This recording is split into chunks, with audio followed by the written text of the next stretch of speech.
अहो, काय म्हणता?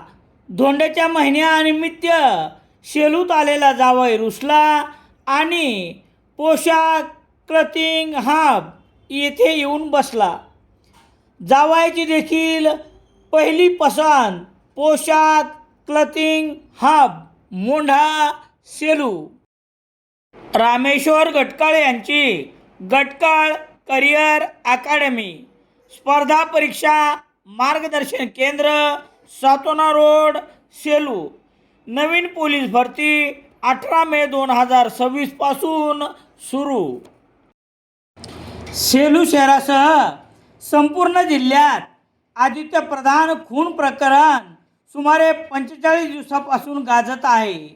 तरी देखील या खून प्रकरणातील मुख्य आरोपी अशोक पाईकराव अद्याप पोलिसांच्या हाती लागत नसल्याने संतप्त कुटुंबियांनी उपविभागीय पोलीस अधिकारी कार्यालयासमोर बेमुदत आमरण उपोषण 5 जूनपासून सुरू केले असून उपोषणाचा रविवार 7 जून रोजी तिसरा दिवस आहे.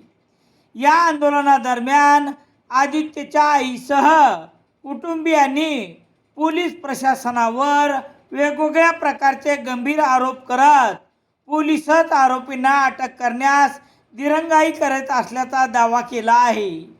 उपोषण स्थळी बोलताना आदित्यच्या आईने सांगितले की आम्हाला केवळ न्याय हवा आहे आणि पोलिसांकडून तोच मिळत नाही.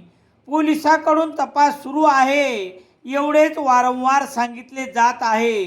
मात्र मुख्य आरोपी अशोक पाईकराव हा आदित्य प्रधान याचा 16 एप्रिल रोजी मध्यरात्री खून झाल्यानंतर अद्यापही फरारच आहे.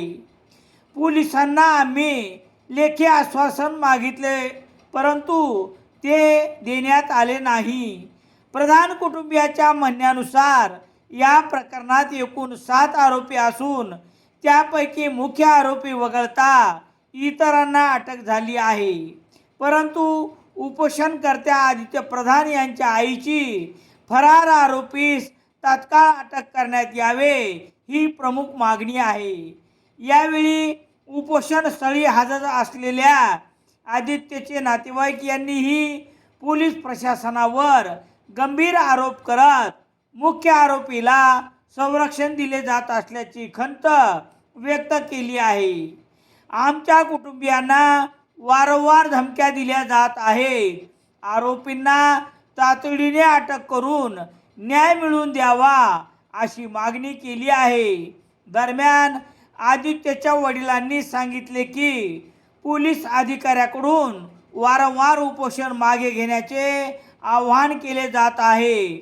मात्र मुख्य आरोपीला अटक होईपर्यंत आंदोलन सुरू ठेवण्याचा निर्धार त्यांनी व्यक्त केला.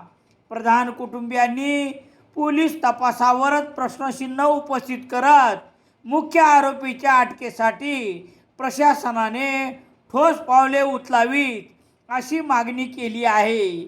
या सर्व आरोपामुळे आदित्य प्रधान खून प्रकरण पुन्हा एकदा सर्वदूर चर्चेत आले असून मुख्य आरोपीच्या अटकेकडे सर्वांचे लक्ष लागले आहे. मात्र कुटुंबियांनी केलेल्या आरोपाबाबत पोलीस प्रशासनाची अधिकृत भूमिका अद्यापही समोर आलेली नाही. आता हा आमरण उपोषणाचा तिढा पोलीस मुख्य आरोपीस अटक करून घेतात की उपोषणकर्त्याची मनधरणी करतात हे पाहण्यासारखे आहे. सेलू शहरात सर्व प्रकारचे दैनिके घरपोच मिळण्यासाठी संपर्क Balaji newspaper agency, bus stand, Selu.